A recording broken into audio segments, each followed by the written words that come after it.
Fala galera, João Bertoni aqui, estamos começando mais um episódio do Atitude Podcast e hoje nós vamos conversar com a doutora Karina, já é da casa, e é um assunto muito delicado, um assunto que interessa muita gente, principalmente as mulheres, e ninguém mais com tanta propriedade assim para falar do que a doutora Karina, uma excelente profissional, já é uma. Ela vai se apresentar, mas eu vou falar, eu trabalhei com ela acho que 5 anos, né, doutora, mais ou Mais ou menos. menos isso, João. 5, 6 anos e deu para eu perceber a profissional que ela é, a qualidade profissional que ela tem.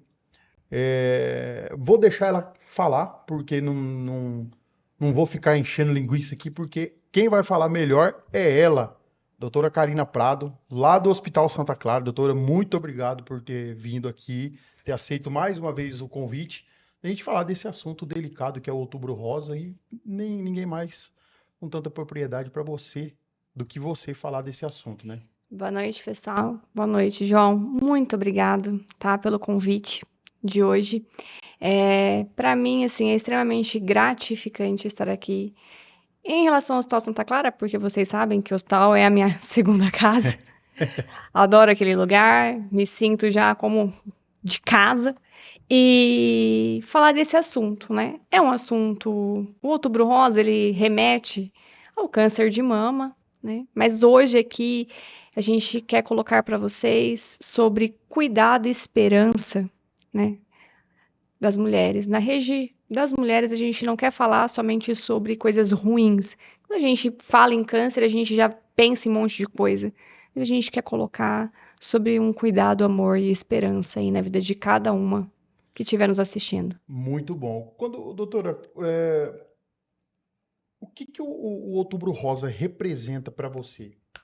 Bom, para mim ele representa muita coisa, porque em outubro de 2016, João, eu fui diagnosticada com câncer de mama. Então, no mês do Outubro Rosa. Então, um laço no peito, hoje, para mim, ele representa muita coisa.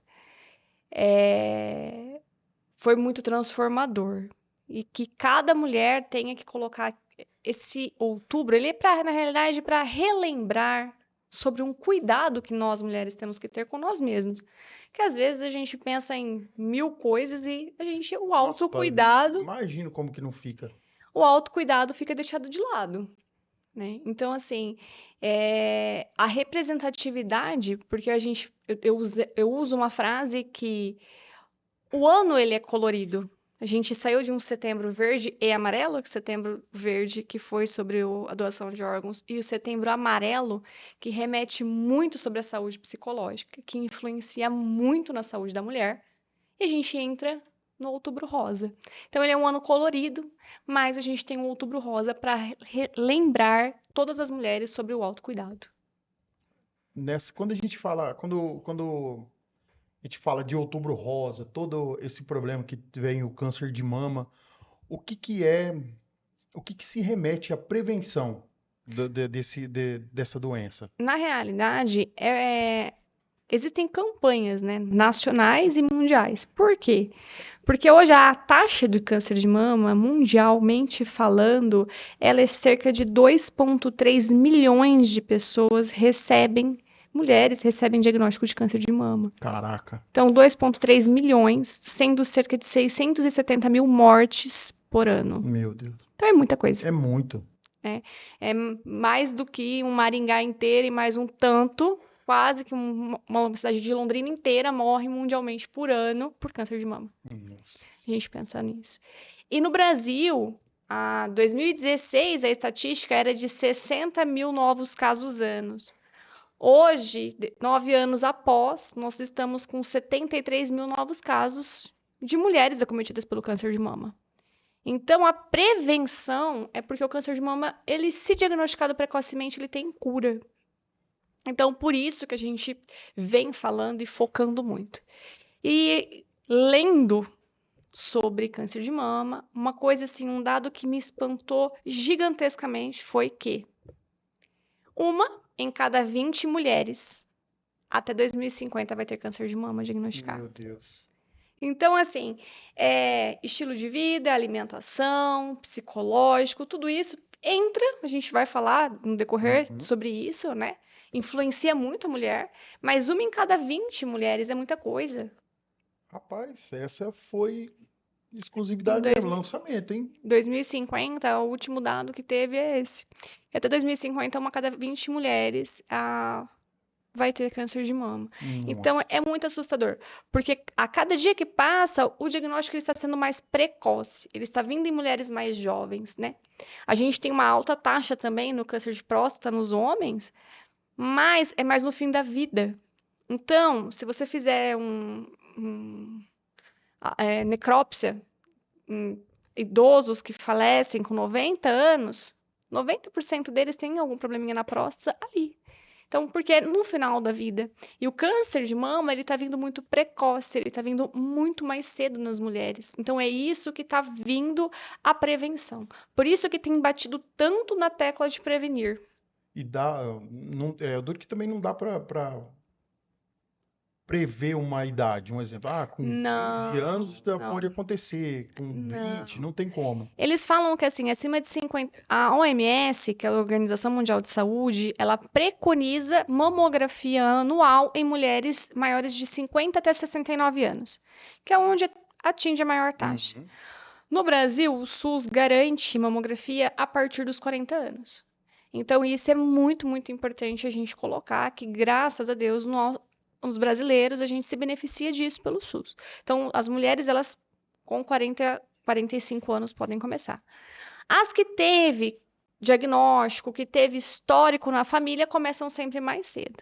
Mas por qualquer nodulação, durante o toque, a gente é indicativo de ultrassom e de mamografia, né? Então isso já é. E dia 10 de outubro de 2016, eu saí de um plantão de quase 48 horas da minha residência e fui pro banho, e durante o banho eu percebi uma ondulação de quase 2 centímetros. Nossa. Então, assim, me espantou, né? Eu tinha, na época, 26 anos. Então, a gente começa e estava falando, a estatística do OMS, a preconização é acima de Acima de 50. Eu 50. tinha 26 anos, sem Caramba. histórico nenhum na família. Então, a gente precisa se cuidar, a gente precisa se autoconhecer. Essa é a palavra-chave. Você olhar para você no espelho, você saber que você tá tendo algum problema, alguma coisa que tá errado com o seu corpo. A gente conhece os filhos, a gente conhece o marido, a gente conhece todo mundo. Por que a gente não tem que se Falta, autoconhecer? exato, falta esse Entendeu? autocuidado aí, não só Esse, para as mulheres, né? não, Para para todos, todo né? mundo, Para para todo todo mundo. mundo. Mas as mulheres, ela tem o seu sentido, né?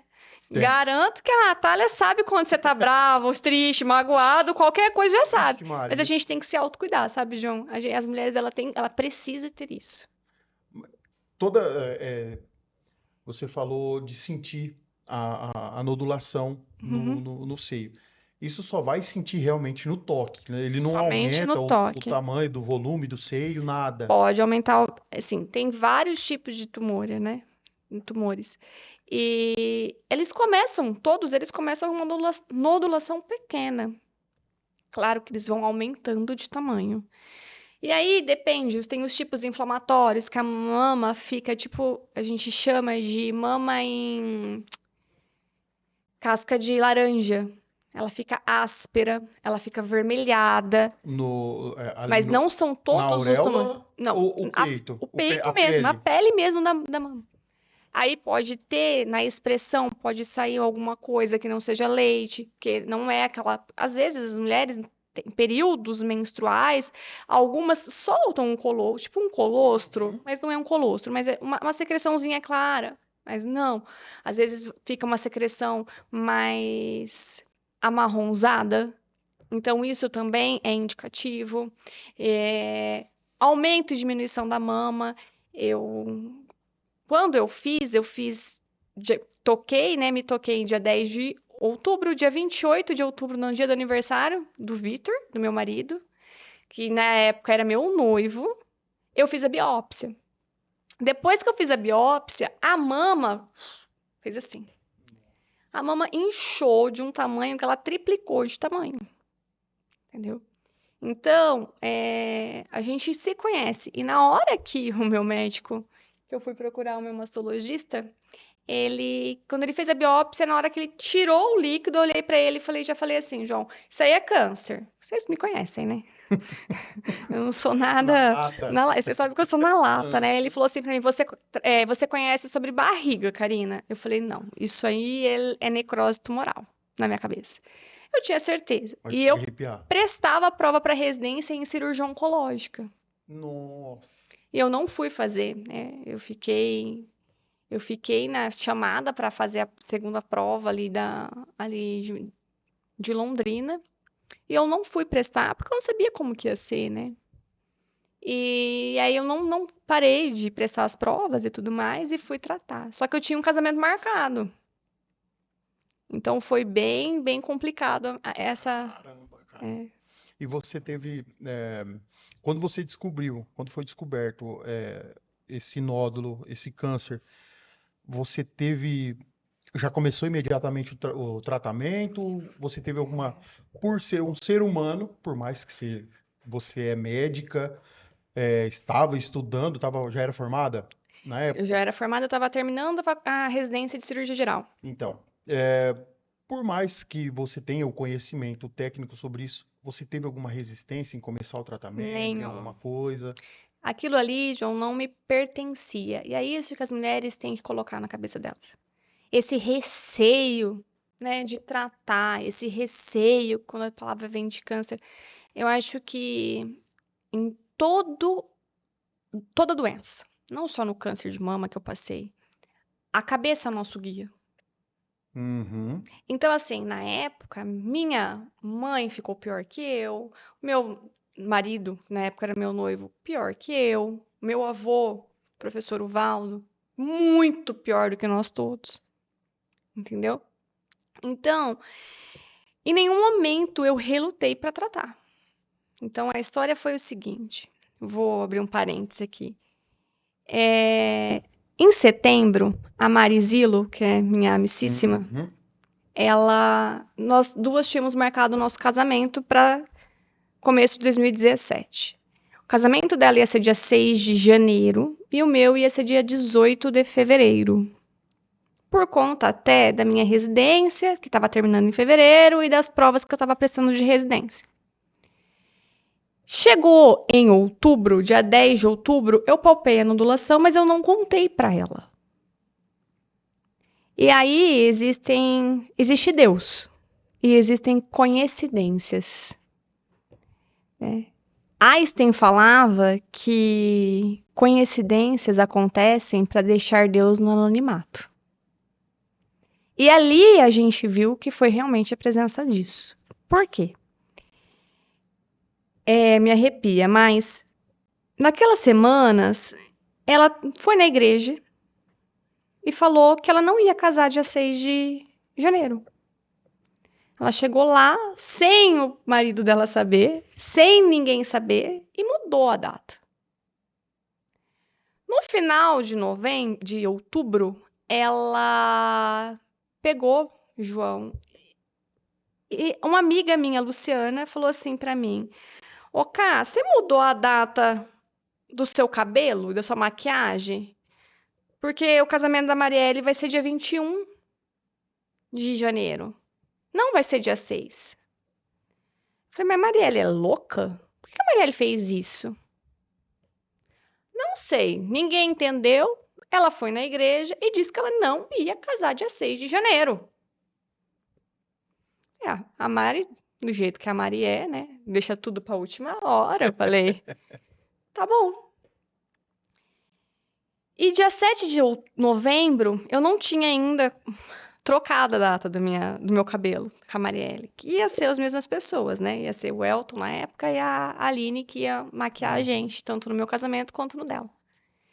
E no dia 7 de novembro, eu lembro que o meu mastologista pediu para eu instalar bem cedo. E o meu chefe da minha residência, que conhecia ele, na hora que eu cheguei, ele estava na porta. Mas eu já sabia qual era o meu diagnóstico, né? Querendo ou não, a gente sente. Uhum. E aí ele me deu o diagnóstico. As perguntas foram: quando você vai me operar? Isso não me pertence, não é meu. E eu só tenho um pedido. que eu não quero casar careca. Porque eu sabia que eu ia ter que fazer quimioterapia. E aí, a partir de então, na hora que eu saio do diagnóstico, e ele querendo me convencer de todas as maneiras possíveis, João, de ir colher o painel genético primeiro, porque se eu tivesse gene positivo, ele não iria operar só uma mama, ele iria operar as duas. E eu falava assim para ele, doutor, eu não quero. Você vai me operar, falava para ele, vai operar as duas, uma mama só, porque se for necessário, no final do ano a gente opera a outra. Depois que sair o painel genético, a gente vem, a gente opera outra. E na hora que eu engravidar também, eu venho aqui, tiro o meu útero, o ovário, o que for preciso se eu for positiva. Aí ele falava assim pra mim, nossa, Cris, por que isso? Mas cada um, João, recebe o diagnóstico de uma maneira. E a gente tem que respeitar, porque cada um é diferente do outro. E aí, assim que eu saí de lá, eu falei que eu não queria casar careca. Você lembra a data do casamento da Mari que não deu certo, que ela mudou, né? A única data que dava pra eu casar, porque tava tudo pago, era dia 6 de janeiro. Sem a Marielle saber. Uma coincidência? Tudo tem teu tempo e tempo de Deus nisso tudo. Então isso, assim, nos emociona até hoje de falar. Tanto minha parte quanto da parte dela. Porque depois de 4 anos, 2016 a 2020, ela foi diagnosticada com o mesmo câncer de mama. Nossa.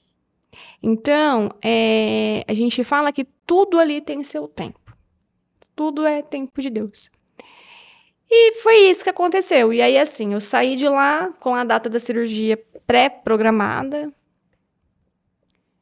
Passamos, eu casei dia 6 de janeiro, dia 9 de janeiro eu já iniciei quimioterapia.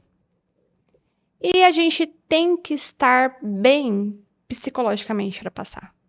É muito difícil, porque tem dias bons, tem dias que são muito ruins, mas muito.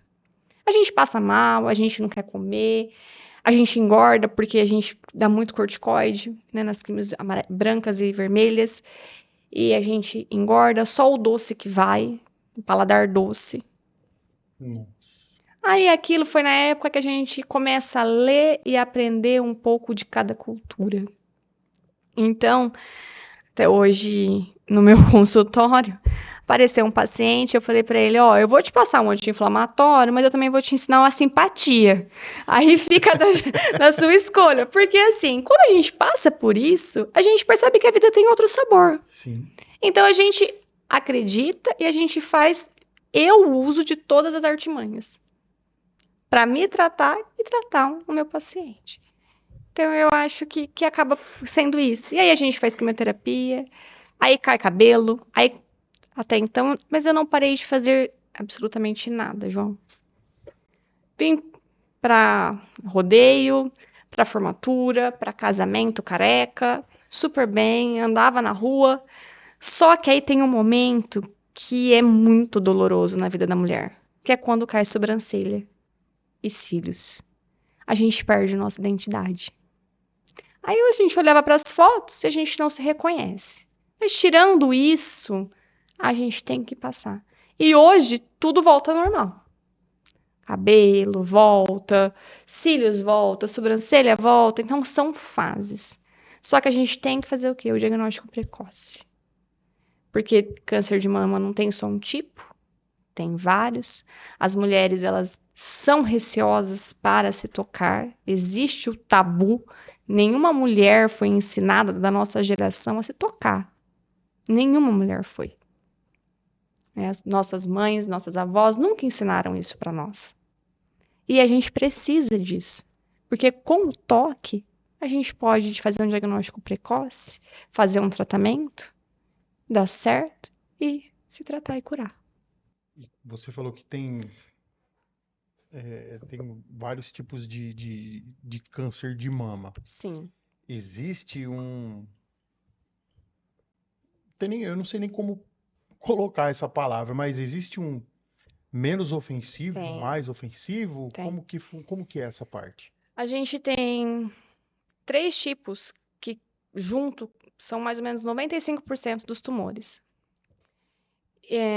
ductal invasivo, que dá no ducto do leite, né? No ducto da mama, onde passa o leite ali. E eles são invasivos, então eles invadem tecidos vizinhos e vai invadindo. E pode causar metástase. E é cerca de uns 80%. Aí a gente tem o lobular, que é na glândula que produz o leite, para todo mundo entender. Nós temos o ductal in situ, que é aquele que não invadiu nenhum tecido, ele é bem pequeno e ele só está ali, tem um bom prognóstico. Aí a gente tem os medulares, que é em mais mulheres jovens, que tanto o meu quanto o da Mari foi medular. E na mesma época, eu falo da Mari porque eu vivi tanto o meu quanto o dela. E temos os inflamatórios. Os inflamatórios, eles são de pior prognóstico. Eles causam muitas metástase cerebral, metástase pulmonar, então ele é bem Bem grave, agressivo, bem né? agressivo. E aí nós temos também uma outra especificação, João, que a gente fala sobre a molecularidade desse tumor. Então, quando a gente tem uma célula cancerígena, essa célula, ela cresce por algum fator, tá? Fator genético, né, que influencia, né, tem uma mutação ali, ela começa a crescer desenfreada. E essas células, elas às vezes elas podem responder a hormônios. Então a gente chama de HER2 positivo quando ela responde a algum hormônio. Ou a estrogênio, ou a progesterona, ela responde. Então, esse tumor, ele é mais fácil de tratar, porque é só eu bloquear o canal hormonal da mulher, essa célula vai parar de crescer. Então, se eu bloquear o que está fazendo ela crescer, que é o hormônio, bloquear o eixo hormonal da mulher, eu faço esse tumor regredir de tamanho. E tem os triplo negativos, que foi o meu. Você não responde a nada. Ela só cresce. Cresce, cresce, cresce, cresce. Então, assim, ele responde a quimioterapia, mas ele é mais difícil de você conter ele. Entendeu? Então, nós temos duas coisas, né? A parte da celularidade, que é carcinoma invasivo, lobular, o medular, e temos a parte molecular. Aí tá a diferença, porque muita gente depois toma um remédio que chama tamoxifeno, que é um bloqueador, acho que você já deve ter ouvido falar, um bloqueador do canal hormonal da mulher. E esse bloqueador é para isso, para não ter hormônio circulante, entendeu? E não fazer esse voltar a crescer ou alguma coisa com resquícios de célula tumoral ali. E nós temos os triplos negativos, que não precisa tomar essa medicação. É uma medicação que muitas mulheres que passam pelo CA de mama e precisam tomar, elas reclamam muito, que causa um efeito colateral muito grande. Porque você toma depois por 5 anos, isso daí. Caramba. Entendeu? Mas quem tá tomando, eu acho que tem que primeiro agradecer, porque teve o diagnóstico, conseguiu tratar e tá conseguindo bloquear aquela parte ali hormonal e tá conseguindo bloquear o tumor. Esse bloqueio, ele chega a zerar ou não? A gente pensa que sim.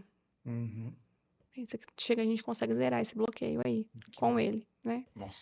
Mas aí, esses 5 anos, a gente costuma fazer um tratamento, né? É um acompanhamento depois, e aí, por isso que a gente fala, é prevenir. Quanto mais cedo a gente descobrir, quanto menor é o tumor, mais chance de sobrevida bem. Porque não adianta a gente sobreviver em cima de uma cama, com uma metástase cerebral, com uma metástase pulmonar, numa bomba de oxigênio. Não, a gente tem que sobreviver bem. Você falou que as mulheres da nossa época, né? Da sua época, e não teve acesso a essas informações, ao toque, Isso. esse diagnóstico precoce, né? Sim. Que as mulheres de hoje em dia têm. O que você entrega de dica para essas pessoas, para as mulheres que estão chegando aí nos 40 anos, ou ou não teve acesso a essas informações, o que que você aconselha elas fazerem já de imediato? O primordial, né? Se tocar. Fazer o toque, explorar a sua mama, se observar. é, Qualquer alteração, qualquer dor na mama, procurar o seu ginecologista, o seu médico da sua posto de saúde, o seu médico de confiança para avaliar, pedir um exame complementar. Porque assim, a mamografia, ela é dolorida. Imagina, pegar uma mulher que esteja ali pré-menstruação, que a mama já está enrijecida, endurecida, toda mulher ela se conhece. É só ela começar a se observar que ela vai ver que ela tem uma semana mais calma, ela tem uma semana que ela tá bem, aí daqui a pouco ela cai e começa a ficar irritada, porque a menstruação tá vindo por ali. Então, toda mulher, João, ela se conhece. E aí, pegar essa mulher que tá com aquela mama já enrijecida e colocar uma prensa para fazer uma mamografia. Então, isso que as pessoas falam. Aí as nossas avós colocam um monte de caraminhola na nossa cabeça. Porque dói, porque isso. Mas a dor, ela é muito curta Uhum. do que a dor de um diagnóstico, do que a dor de uma coisa que seja intratável. Entendeu? Aqueles minutinhos ali naquela máquina, o que que é? 2 minutinhos ali em cada mão, ó, já tá feita a mamografia. Para uma prevenção daquela Nossa, paciente. Então, assim, pro resto as da vida. pessoas, às vezes, nós somos imediatistas, né? Mas é uma coisa que é pro resto da vida. Então, eu acho que a mamografia, ela tem ali. Em mamas mais jovens, a gente prefere até ultrassom, né? E se tiver alguma coisa alterada, aí a gente vai para. Eu já ia te perguntar se só o autotoque é suficiente Então, assim, acho que de primeira instância, sim, né? sim. Mas, assim, se tiver alguém da família que teve câncer de mama, mais ou menos 10 anos antes, a gente já começa a fazer o rastreio, tá? Então, por exemplo, eu fiz com 26 anos. A minha Uhum. filha vai ter que começar a fazer rastreio com 16, mesmo a gente não tendo genética. A minha genética ela é negativa, Ou- entendeu? Então eu não tenho alteração do gene do câncer de mama e de ovário, porque eu fiz quando eu fiquei doente, a gente fez o painel genético. Mas a minha filha com 16 anos, ela vai ter que começar a fazer ultrassom, pelo menos anual, entende? Então assim, é, ultrassom pela OMS a partir dos 50 anos, no Brasil desculpa, mamografia a partir dos 50 anos pela OMS, no Brasil a partir dos 40. Então, 40 anos você tem que fazer mamografia anual. Ponto final. Antes disso, Abaixo só. disso, É. antes disso, teve alguém com familiar que teve 10 anos antes do seu familiar, da sua mãe, da sua tia, da sua avó. 10 anos antes. Antes disso, eu não tenho familiar positivo, eu não tenho nada, toque. No toque, eu notei. Porque assim, a mulher não é só tudo tumor na mama. Ah, apareceu um cisto ali, é um tumor. Não. Existe cisto, existe fibroadenoma, existem outras coisas que causam nodulação na mama da mulher. Então, nem tudo é câncer, entende? Principalmente em mamas jovens. Mas a gente precisa do autoconhecimento e do toque. Tocou, viu? Vai para o médico. O médico vai tocar, vai olhar. Primeira coisa, ultrassom ou mamografia. Aí vai depender da idade da paciente. Entendeu? Mas tudo começa na sua auto-observação. No seu período que você teve aí a partir dos seus 26 anos, qual que foi o episódio mais difícil que você passou? Você lembra? O mais difícil foi quando caiu sobrancelha e Foi cílios. nessa parte. Porque eu não me reconhecia em fotos. Aí você viu que começou a cair a ficha que você falou, não, Isso. agora o trem pegou. É.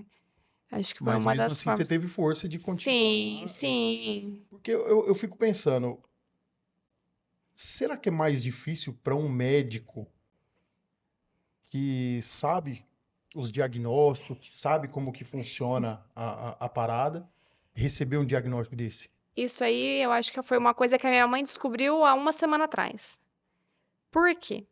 É, existem os dois lados, né? A informação, ela é excelente, mas tem hora que a desinformação é melhor ainda. A pessoa não entende muita Uhum. coisa. Então, claro, na hora que eu peguei meu anátomo patológico, tava lá, câncer, carcinoma medular, triplo negativo. O que eu fiz? Na época, não existia chat GPT. O que eu fui pro Google? PubMed, atualizações, tal. E cerca, assim, acho que de 24 horas, eu já tinha lido sei lá quantos artigos sobre. Entendeu? Já tinha lido tudo. Eu sabia que o triplo negativo era pior, que o medular ele é raro. Então, eu já sabia disso. E aí eu fui pro meu mastologista, aí ele mandou eu ir pro meu onco. Fui pro onco. Cheguei, sentei na cadeira do onco, a minha mãe foi no onco comigo. Aí o onco falava assim pra mim: Então, Karina, eu queria falar assim, que você leu sobre o assunto. Eu não queria que ela soubesse que o triplo negativo era pior do que, entendeu? Se fosse Uhum. positivo. Eu não queria. Ela não precisava saber daquilo naquela hora. Entende? Então depende muito da pessoa. Então a gente aprende na medicina, João, que a gente vai falar um diagnóstico para o paciente dependendo daquilo que ele quer escutar. Então eu nunca chego para um paciente e falo para o paciente e derramo todo o diagnóstico, o prognóstico, o tratamento dele de uma só vez. Entendeu? Eu não, Uhum. eu falo que isso para mim é um vomitar. Não, eu não faço isso. Eu começo aos poucos. Se a pessoa vai me questionando, eu vou soltando. Entendeu? Uhum. Só que assim, eu já tinha lido, entende? Porque eu tenho esse conhecimento e tudo mais. Mas vai depender de paciente para paciente, de pessoa para pessoa. Naquele momento ela não precisava saber que era o pior. Eu sabia, estava bom, de bom grado e acabou. Então tudo depende de paciente para paciente. E por você ser médica, você acredita que teve mais facilidade de você aceitar o tratamento ou é, é uma coisa da Karina mesmo? Enfrentar, bom, isso eu sei É, que enfrentar é da Karina. Mas eu foi mais acho. fácil por você ser médica e saber Um, das um, tecnologias que poderiam te ajudar? o medo, ele veio. Claro que ele bateu. Mas eu acho que isso é da personalidade de cada um. Por isso que eu falo que o outubro rosa, ele vem depois de um setembro amarelo. A cabeça ela tem que estar boa. De qualquer pessoa, independente de qual que é o diagnóstico que você vai ter que enfrentar. Porque se um idoso, eu vejo isso lá no hospital. Então vamos voltar para o meu dia a dia. Se um idoso pega uma pneumonia, mas ele tem vontade de viver, João, o antibiótico que eu faço nele resolve o problema. Porque ele tem vontade de viver. A gente comenta isso, só um ganchinho, doutora. Natália e eu conversa bastante e sobre isso, porque tem o filho de um amigo nosso aqui que tem câncer, né? E, cara, ele vive na boa. Sim, Pra ele não é problema nenhum.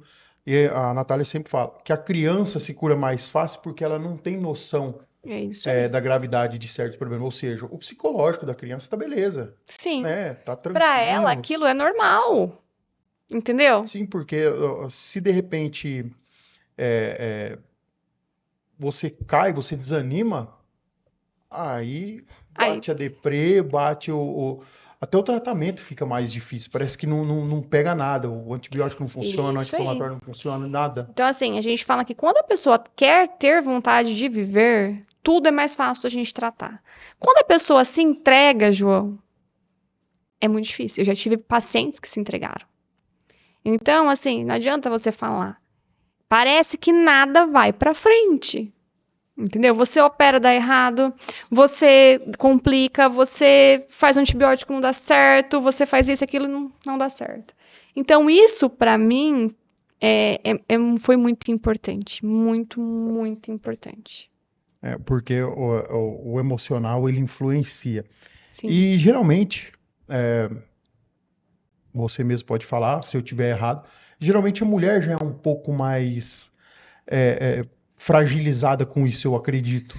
O hormônio, ele flutua, né? A gente tem flutuação hormonal mês a mês. A cada 28 dias, mais ou menos 30 dias, a gente tem essa flutuação hormonal. Eu acho que a mulher, ela tem que se conhecer para saber. Eu falo que é depois da Eu falo que a flutuação hormonal nossa é após a menstruação. Meu marido fala que não, porque a gente tem uma de 3 anos em casa que tem dia que você vai acordar ela fala, eu não quero acordar, entendeu? Então ele fala assim, como fala que é depois, né? Depois que menstrua, mas não. Então, para nós, às vezes, a gente fala isso, mas a gente tem a flutuação hormonal. E essa flutuação tem hora que deixa a gente com uma labilidade emocional muito grande. Então, depende de como você foi criado, depende de como você viu as coisas na sua vida e na sua casa. Então, depende de muitas coisas. E depende da vontade que você tem de viver. Porque é, eu acredito que um dos motivos que eu penso que a mulher tem uma fragilidade em receber alguma coisa assim, ao mesmo tempo muito forte, mas porque a oscilação é grande por questão hormonal. Sim.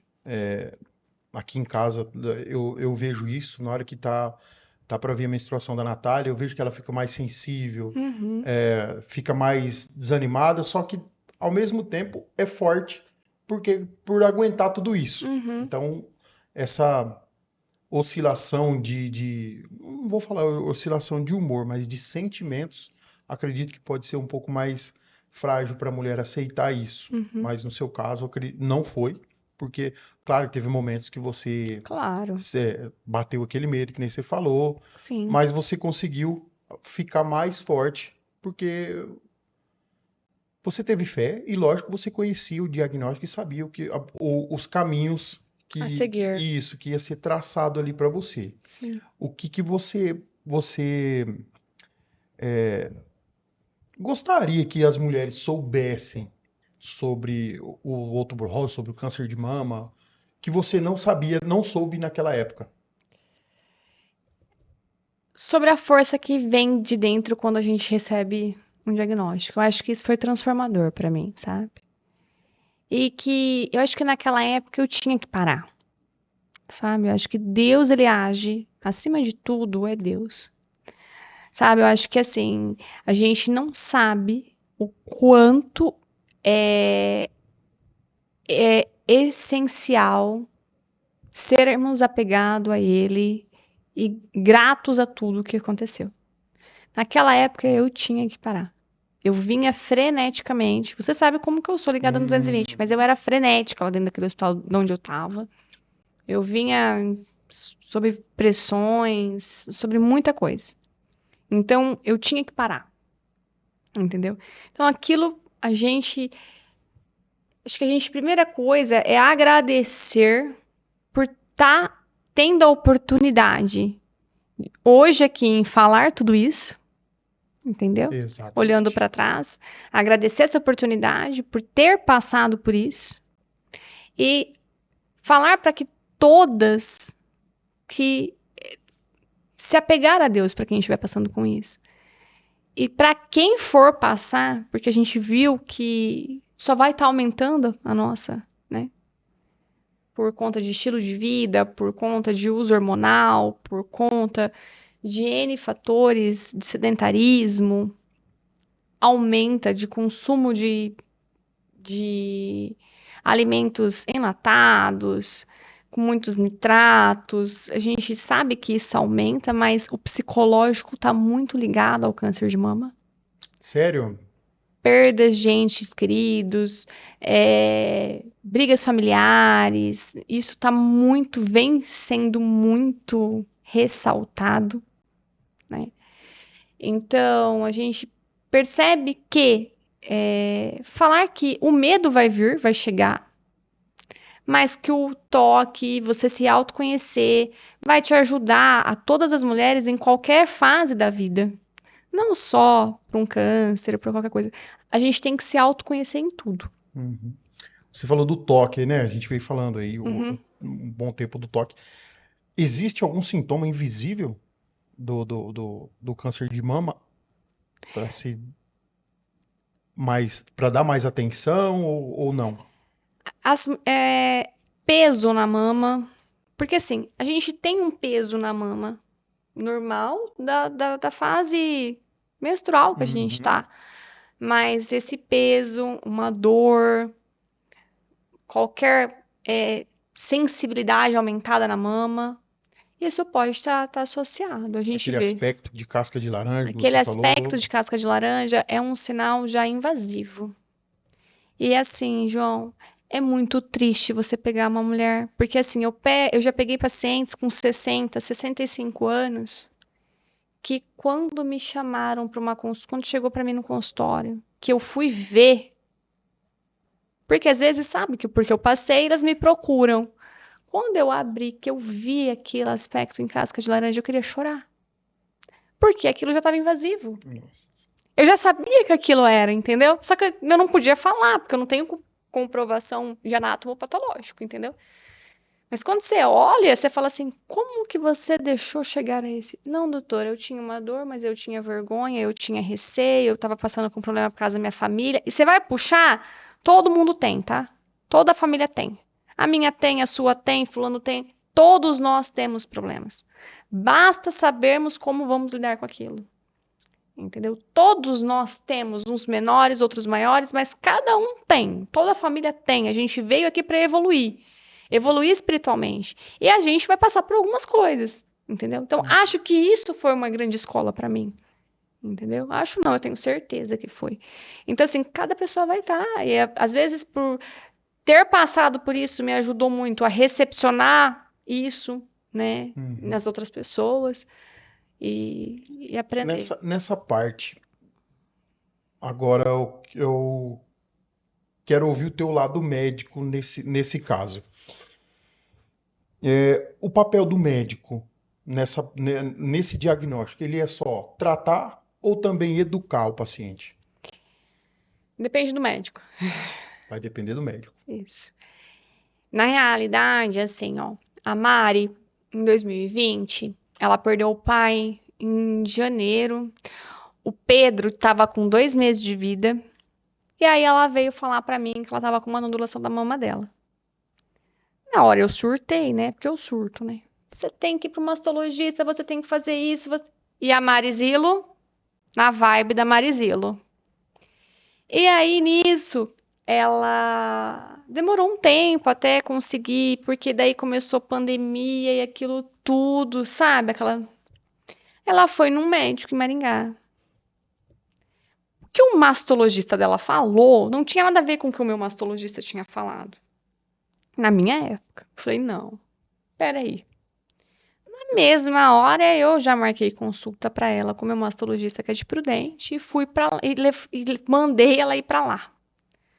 Quando ela foi, não sei se foi a primeira vez, segunda vez, que o Cérvulo já teve que ir junto. Então ela já descobriu ali. Ela falava, gente, mas como assim? Vou ter que fazer tudo isso? Estamos na pandemia. Então o médico, cada médico tem um lado, entende? O Uhum. outro estava esperando. O que atendeu eu e ela, que é o meu mastologista, ele já tem um outro lado. E eu falo que existem profissionais de todas as espécies. Até estava comentando isso hoje com uma pessoa. Existem profissionais que não conseguem falar para o paciente, né, sobre isso, né?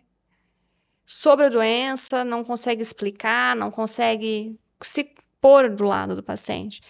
Porque, assim, mesmo tem pacientes aqui, nosso, aqui do hospital, que eles recebem diagnóstico, a gente não trata câncer de mama no Hospital Santa Clara, a gente não trata nenhum câncer. A gente não faz, nós não somos habilitados para fazer tratamento de câncer de mama. Mas eu falo sempre que é um caminho que eu vou ter que andar com aquele paciente. Vai ter que dar uma direção, né? Então é assim, o paciente, eu faço diagnóstico, muitos ali. Olha, então é assim, a gente está fazendo um diagnóstico seu, vai ser um caminho a percorrer. Você não vai tratar aqui, mas eu estarei aqui, o hospital estará aqui para o que você precisar. Porque eles vão, tratam e muita gente tem que retornar. Porque nem todo mundo tem um final feliz. Uhum. entendeu? E eles retornam e a gente tem que acolher eles ali dentro, entende? Então existem N maneiras de você fazer isso. E depende do médico para médico. Entendi. O duro é como que você vai educar uma pessoa, né, para esse tipo de diagnóstico? Como que você vai, como tratar isso? Mas isso aí que é o Eu falo negócio. tratar com o paciente do Mas é isso que é o diagnóstico. negócio. João, a gente nunca chega e aquilo que eu falei, vomita um diagnóstico no paciente. A Uhum. gente vai dependendo do que o paciente quer te escutar. Então, mas não é só no câncer de mama, para tudo, Tudo. entendeu? A gente não tem que fazer um diagnóstico final num paciente. A gente tem que entregar para o paciente aquilo que ele pede. Uhum. Entendeu? Algumas coisas a gente chega, a gente começa, a gente fala. É a mesma coisa que dar uma notícia de óbito. A gente tem um preparo para isso, entendeu? Porque se a gente tem que ter esse preparo, a gente tem que ter esse feeling do que o Sim. paciente quer e do que a família quer. E muitas vezes a gente não fala direto com o paciente. Então eu chamo a família, ó, vamos conversar. Então a gente precisa chamar a família, chama a família. Sentamos todos nós, eu e a família. Ó, o diagnóstico é esse. Eu quero saber o seguinte: vocês querem contar? Vocês querem que eu conte? Vocês não querem contar? Vocês não querem que a gente conte? Então, tudo depende de um acordo entre o profissional de saúde e a família. Entende? Na primeiras vezes, acho que até assim, um tempo aí, eu sempre fui a favor de contar para o paciente. Se ele é consciente e orientado, entendeu? Se o paciente é consciente orientado, eu sempre fui a favor. Eu sempre fui contra não contar. Mas isso é meu, Karina, se Uhum. perguntarem a minha opinião. Mas eu tenho que respeitar a opinião da família. Sim. Então vai depender do que a família vai falar. E a maioria das vezes, assim, 99% querem que a gente conte e não eles contarem. Uma dúvida. Na sua opinião, nem você acabou de falar, na sua opinião, você acha que se o paciente receber esse diagnóstico, você pegou esse caso e tem que falar para a paciente. Você acha que se a paciente souber já de imediato, ela vai, não sei, não tô achando a palavra, mas você acha que ela vai aceitar de primeiro momento que ela Ninguém tem essa aceita de doença ou primeiro não? momento. Ninguém aceita. Existe na psicologia as fases. Então, primeiro você nega, depois você faz uma pergunta muito interessante, que é o porquê isso aconteceu comigo. E aí eu vou te falar de novo, eu vou te trazer de novo, porque assim, muitas histórias, né? Eu vou te trazer de novo o Padre Deus, a presença de Deus. Uhum. Não sei se você conhece o Padre Léo, era um Sim. padre da Canção Nova que faleceu de câncer de pâncreas, né? E em uma das pregações, últimas pregações que ele fez, ele explicou isso pra gente. Na realidade, a psicologia nos traz falar, a gente tem a fase do luto, a fase do porquê, e aí até a fase da aceitação. Então a gente tem 6 fases ali que a gente vai passar por elas. Tem gente que passa isso em espaço de minutos e tem gente que percorre isso por meses. E tem a fase do porquê eu. Por que eu, Deus? E na realidade, espiritualmente falando, nunca a gente tem que perguntar o porquê eu, e sim o para quê, né? Para que eu estou sendo colocado em prova agora? Para aquele para crescimento espiritual seu. Então, para que a Mari teve que mudar a data do casamento dela? Para que eu pudesse casar. Porque você não queria casar careca.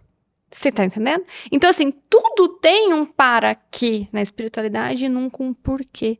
Se a gente ficar perguntando por quê, a gente só vai patinar. Então, ninguém aceita de começo. Ninguém vai receber, ai, pois é, agora o que eu vou fazer? Não. Eu vou te falar, eu fui muito prática e rápida no meu diagnóstico, porque na realidade, no dia da minha biópsia, que foi dia 28 de outubro, e eu recebi o diagnóstico dia 7 de novembro, então eu tive um espaço aí quase de 10 dias, 20 dias, 10 dias, 10 dias. Por quê? Vamos colocar que naquela aspiração eu soube que era câncer. No começo, a meu consciente negou. Ah, não é, não é, não é. Que eu vi que era, mas não é, não é, não é, não é. Vamos esperar a biópsia, vamos esperar a biópsia. Vamos rezar para que. Mas eu já sabia que era. Entendeu? Então, assim, a gente passa por todas as fases da psicologia. Como a gente recebe uma notícia de um luto. Então, todas as fases a gente tem. Em todas as doenças que a gente chama de doenças graves, doenças degenerativas, a gente passa por isso.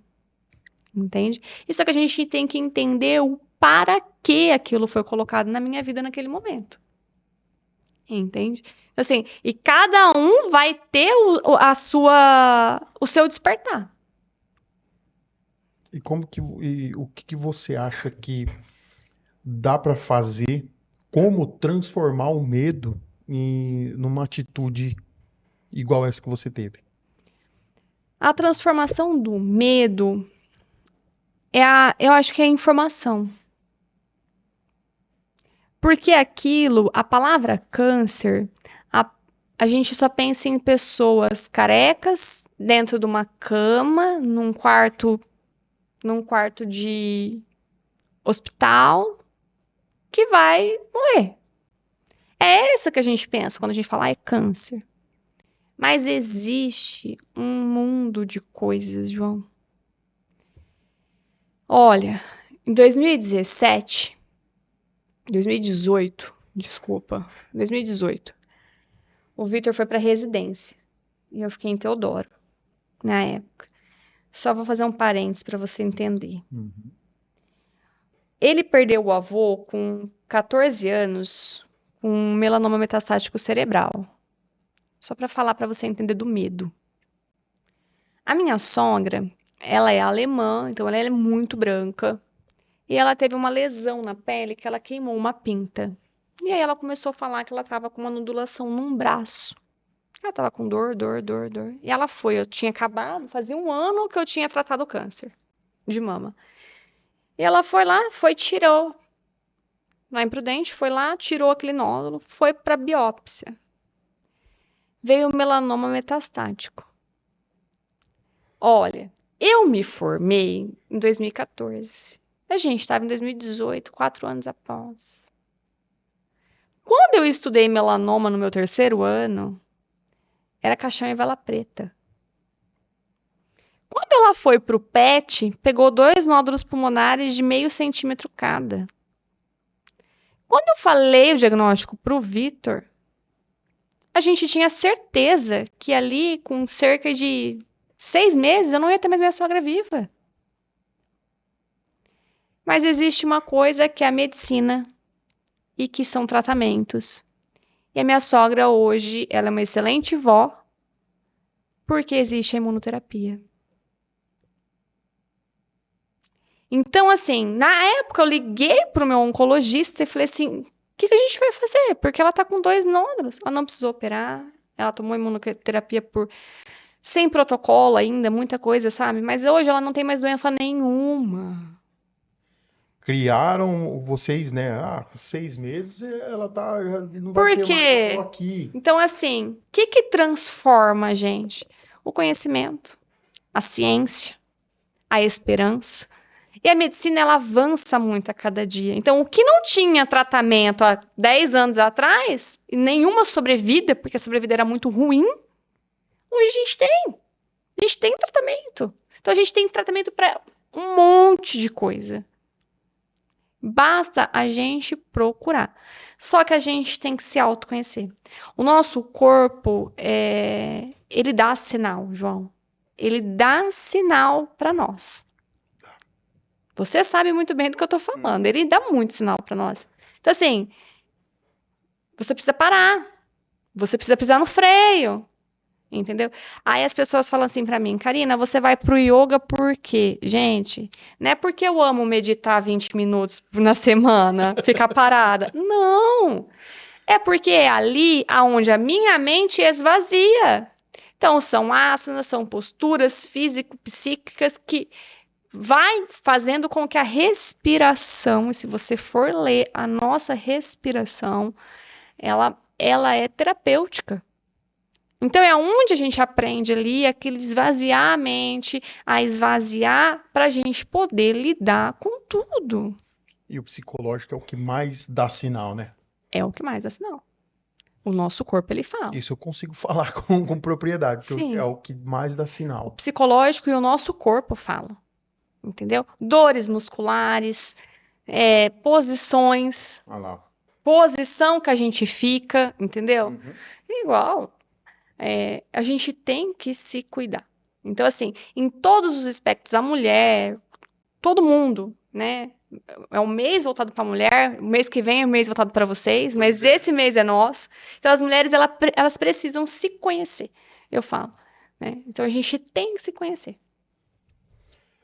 Olha, foi uma conversa, na verdade, uma conversa não, foram minutos aqui de aulas que você deu, principalmente de vida, né? Porque você realmente foi muito forte mesmo.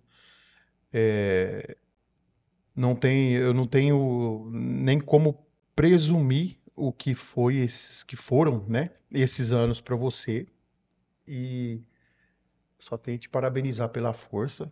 Você tem alguma coisa a dizer? Você Eu quer queria, falar, trazer algumas informações aí não, eu queria só falar uma coisa que a gente não falou. A prevenção do câncer de mama é o exercício físico?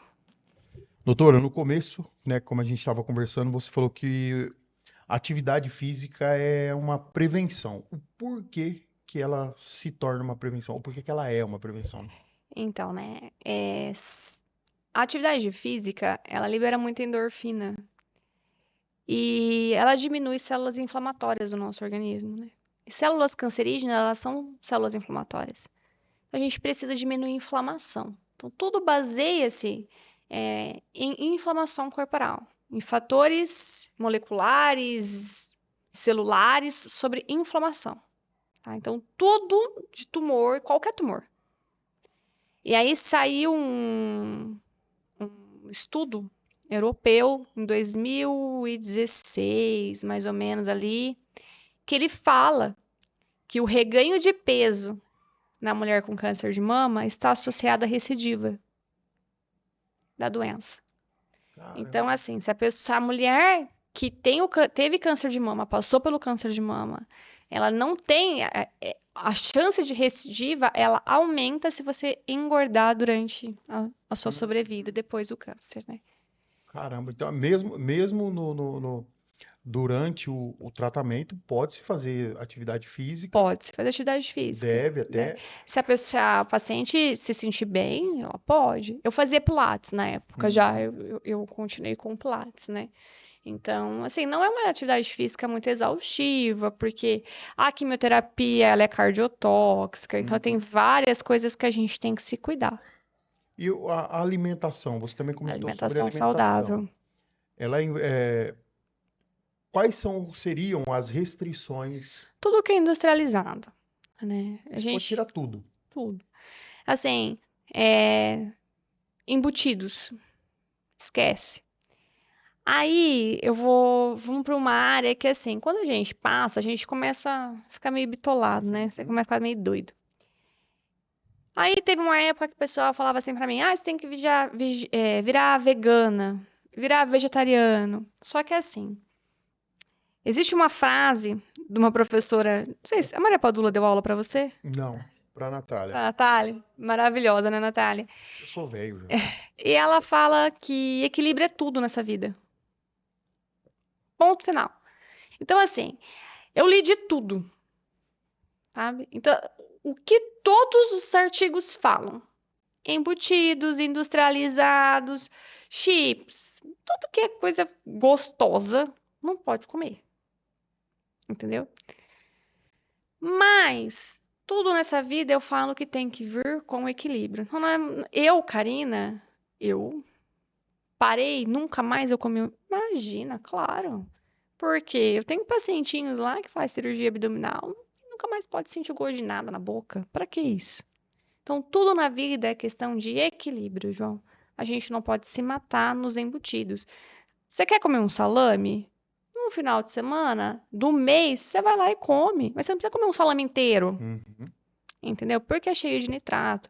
Aí vem falar sobre. Eu tinha um professor de cardiologia, gente, que ele falava pra mim porque eu tinha que olhar o pH da água que eu bebia. Tá, pega. Não podia ser ácido. Então, assim, a gente escuta de tudo. E se a gente escutar de tudo, a gente fica louco. Uhum. Então, vamos voltar para nossa sanidade mental. Equilíbrio na nossa vida é tudo. Nem muito, nem nada de proteína. Eu como proteína em todas as minhas refeições, eu tento comer, mas eu nunca vou deixar de comer carboidrato. Carboidrato saturado, o que for. Eu tô com vontade, eu vou lá e como. Mas eu não preciso comer miojo todo dia. Eu não preciso comer, vamos supor, é, linguiça num dia, salame no outro, bacon no outro, presunto no outro. Eu tenho que ter uma vida equilibrada. Verdura, legumes, arroz, feijão. A culinária brasileira ela é riquíssima, entendeu? Então a gente consegue trazer isso para o nosso prato. Um prato colorido, bom. E a outra prevenção é a amamentação. Amamentar é uma prevenção. Caramba, nunca tinha ouvido isso. Amamentar é uma prevenção ao câncer de mama. Eles aí vai muito além do imaginário, mas a amamentação, ela faz com que essas células elas vão trabalhar produzindo leite e etc na cascata ali, e é uma prevenção. Eles falam que as mulheres que amamentaram tiveram menos câncer de mama. Caramba, Mas esse o que dado é importante. mas o que ganha em disparado é a atividade física. Meu Deus, mais uma vez, atividade física. Então, Natália, amanhã não vai faltar na academia. 5h30 da manhã já levanta. Aí as pessoas, aí quando eu vou, eu e a Mari, a gente tem o mesmo mastologista, a gente vai lá dele e fala assim, o que que vocês estão fazendo de atividade física? Aí eu começo a falar, né, as pessoas falam assim, Karina, por que que você faz tanta coisa? Como você aguenta fazer tanta coisa? Gente, não é por... Eu preciso ir, entendeu? Mesma coisa que eu falei do yoga, eu preciso fazer atividade física, né? Eu vou pra academia, eu gosto, me cuido, a gente trabalha, né, pra isso, mas a gente não pode se matar de trabalhar também, a gente tem que Uhum. ter aquilo que eu falei, equilíbrio é tudo nessa vida. Muito bom, doutora. Tem mais alguma Eu informação que você quer só trazer para queria. nós? Não, eu queria. Eu Vamos escrevi um bombardear de negocinho aqui. informação. Eu só escrevi um negocinho aqui pra gente poder terminar. Sim, senhora, fica à vontade. Licença por ler, tá? Pra não esquecer nada daquilo que eu coloquei aqui. Leia. Cada mulher que passa pelo câncer de mama carrega com si uma história de coragem. Não é apenas sobre lutar contra uma doença. É sobre redescobrir a própria força, o próprio valor, o sentido de viver um dia de cada vez. O diagnóstico ele pode assustar, mas também desperta algo poderoso, a vontade de viver intensamente, de amar mais e de agradecer mais. Porque quando a vida ela é colocada à prova, a gente entende o quanto ela é preciosa. Que essa conversa, esse bate-papo aqui não termine aqui. Que cada um de nós saia com o compromisso de cuidar, de se tocar e de olhar com carinho e atenção. O câncer de mama ele tem cura, mas acima de tudo, nos lembra que a vida também tem recomeços. E o meu, que recomeça todos os dias. Muito obrigada. Ai, ai. Porra, lembrei do filme do Caramelo agora. Já assistiu? Não assisti ainda esse filme. Nossa, Estão falando desse cara. filme. Nossa, eu preciso assistir esse filme. Todo E mundo. claro que não é o câncer de mama, mas, é, enfim, o protagonista do filme, ele teve câncer, né? Enfim, e a história é muito bonita e eu chorei pra caramba porque realmente fala muito da luta pela vida. Uhum. Rapaz, eu chorei igual criança, né? Porque realmente essa mensagem que você acabou de falar, principalmente esse final, é de se redescobrir todos os dias, da luta ser todos os dias. Luta não, mas você vencer todos os dias. E todo dia é já é uma vitória, né? Por estar Sim, acordado, por acordar e respirar. Então foi uma mensagem que o filme passou que eu me emocionei demais. E agora me emociono também porque é um, um assunto delicado, é uma situação muito delicada de se ver, de se conversar, de explicar, porque realmente muitas mulheres não têm essa informação 100%, né? Não tem aquela, aquela direção no autocuidado, no autotoque, nas prevenções. Às vezes falta informação que nem essa da amamentação, né? Acho que quem passa por esse problema, acredito que, que tenha sabido dessa informação, mas a maioria da população acredito que não saiba, né? Então, essas faltas de informações acaba prejudicando o psicológico da pessoa. Então, essa mensagem que você trouxe de vencer todos os dias, eu acho que foi muito certeira. E parabéns muito obrigada. pela força, parabéns Obrigada. pela garra que você teve e parabéns pela profissão que está aí para cuidar e diagnosticar. Infelizmente, por enquanto, ainda a gente não faz essa cirurgia no hospital, a gente não consegue tratar. Se Deus quiser, um dia vai conseguir, mas parabéns por estar aí de apoio para esses pacientes. Eu falo que é um espelho, né? Na realidade, aquilo que eu passei, eu vejo acontecendo e eu quero prevenir o maior gama que eu conseguir aqui na nossa cidade, dos nossos conhecidos, dos nossos pacientes. Então é isso. Quando a gente passa, a gente leva esse gostinho, sabe? Esse sabor, né? Do que a gente viveu e a gente sabe o que o outro vai passar. Uhum. Então, às vezes, cada um tem uma maneira de descobrir, de passar por aquilo, mas o que é essencial é a nossa força. É a força interna, né? Nossa garra, nossa força de vontade de estar ali e presenciar. E sempre saber que tudo tem seu tempo aqui, nesse mundo, e, e que a gente continue lutando por isso e nunca se perguntar o porquê das coisas e sim o para quê. É isso aí. Meu Deus, parabéns mais Muito uma vez e obrigada. muito obrigado, doutora. Obrigada. Galera, põe na geralzona aí, amor. Ó, esse foi mais um episódio sensacional aqui do Atitude Podcast junto com a doutora Karina mais uma vez. Ela teve aqui no mês passado falando sobre o Outubro Verde, que foi a doação de órgãos. Foi Setembro Verde. Setembro Verde, outubro, ó. Setembro Verde, que foi excelente. Você pode conferir aí nos vídeos anteriores. E mais uma vez, nós estamos contando com a experiência da doutora Karina, com o conhecimento que ela tem. Então, fica aqui o meu convite a você a conhecer um pouco mais sobre a doutora Karina. As redes sociais dela tá aqui e também assiste o vídeo lá do Outubro Rosa. Mas caramba, do Setembro Setembro Verde. Verde. Outubro Rosa é agora. Então fica aí o convite. Acesse as redes sociais da doutora Karina, tá aqui embaixo. E muito obrigado por vocês ficarem até aqui e até o próximo episódio, se Deus quiser. Valeu!